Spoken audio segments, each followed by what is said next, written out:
Welcome to Illuminati Silver. We tell you the truth about silver. Today is Saturday the 7th of November 2020 and we're publishing our gold and silver weekly update for the week ending the 6th of November.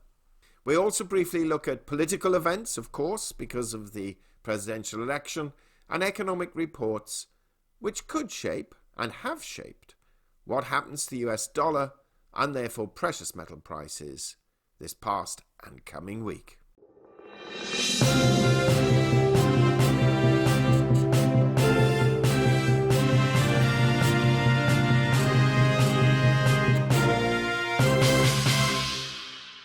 Gold rose $73 last week from $1,879 to $1,952, having hit a high of $1,960 and a low of $1,873, a rise of 3.9%. In sterling terms, gold finished the week at £1,485. That's up £34 or 2.3%. And in euros, it closed at €1,644. That's up 31 euros or 1.9%. Silver rose $1.97 from $23.67 to $25.64, having hit a high of $25.86 and a low of $23.33, a rise of 8.3%. In sterling terms, it closed at £19.50. That's up £1.22 or 6.7%, and in euros it closed at 21.59 euros. That's up 1.28 euros or 6.3%. The gold to silver ratio fell from 79.4 to 1 to 76.1 to 1. Bitcoin has once again outperformed and is up over $1,900 this week, with it currently standing at $15,506. The Dow Jones closed on Friday at 28,323, down 66 points on the day, but up 1,816 points on the week. The S&P 500 closed at 3,509. That's down 1 point on the day, but up 240 points on the week. And the Nasdaq Composite closed at 11,895, up 4 points on the day, and up 984 points on the week. Brent crude closed at $39.45, that's up $1.51, and WTI crude closed at $37.14, and that's up $1.35 on the week. The dollar index stands at 92.22, so it's fallen well below that 93 level, and that's down 1.82 on the week.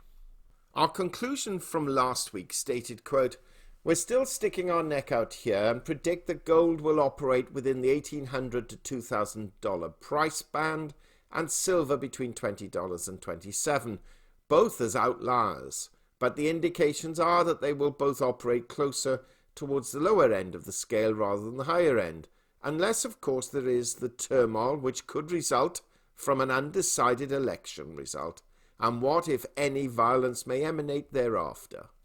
If that were to happen, then gold and silver, to a lesser extent, will rise towards the top end of the scale." Unquote.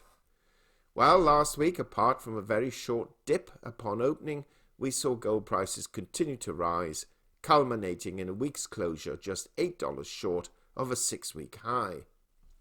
This was not surprising to see, as it does at least appear to look as if Biden will win this election, now being up in 4 of the 5 remaining states still to be announced. That said, President Trump has launched a foray of legal challenges, and whilst most have been rebutted already, there are still some out there which may gain ground. But who knows?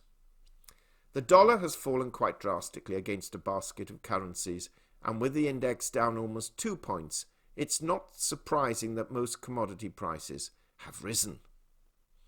It's now important to bear in mind that the view of investors appear to suggest that they anticipate that fiscal stimulus is coming in the short run, and that monetary policy is likely to remain supportive because of the fragile economy, and this was reinforced by the FOMC decision not to change rates or alter necessarily its QE program, but with Jerome Powell, the Fed chair, really repeating his support of what the Fed plans to do should the economy turn down. From a technical analysis point of view, the daily swing chart suggests that both the main trend and minor trends are up, with gold likely to move higher if it breaches 1984 and lower if it falls below 1859.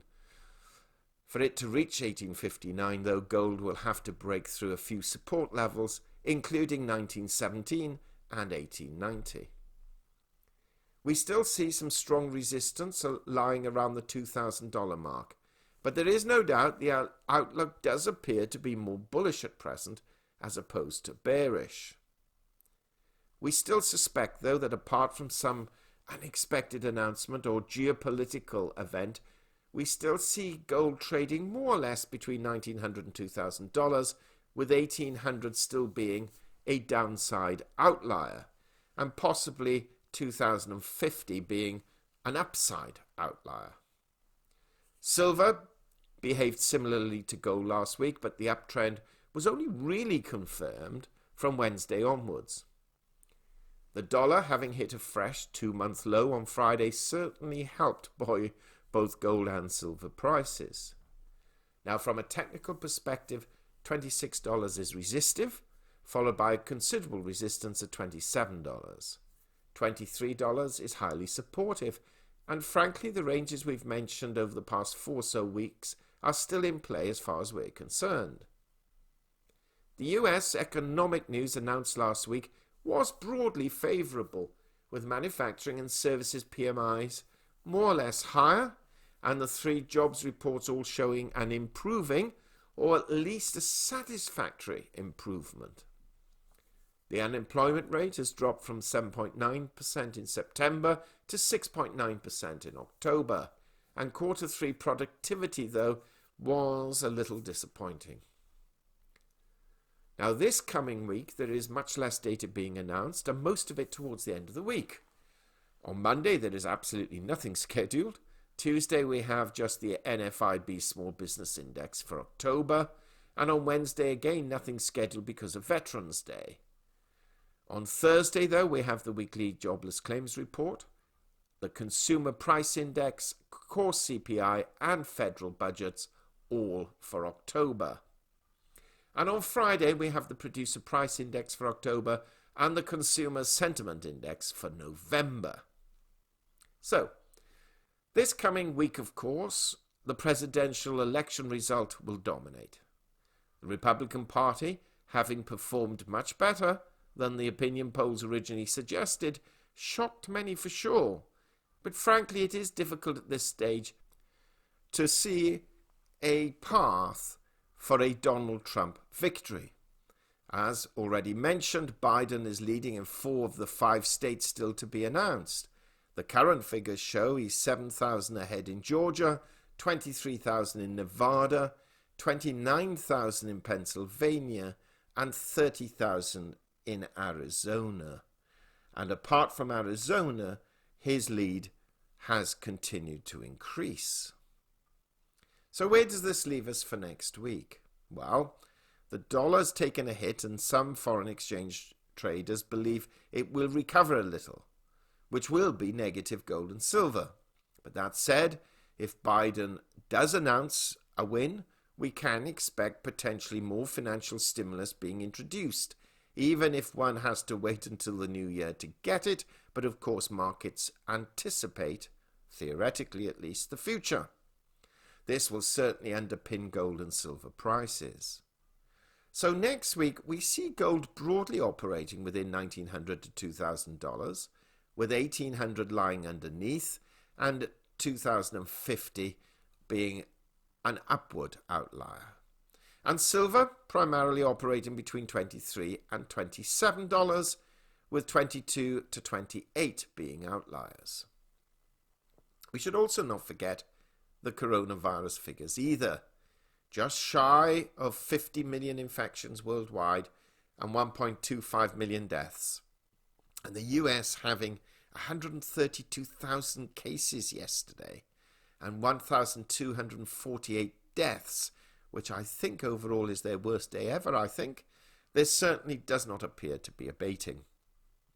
If Biden does win the presidency, it appears at least that unless a vaccine is found, and quickly, more lockdowns will be on the cards, and the natural effect this will have on any recovery is not likely to be positive, at least short term. So the next couple of months are going to be difficult ones, and we're expecting some mixed messages economically.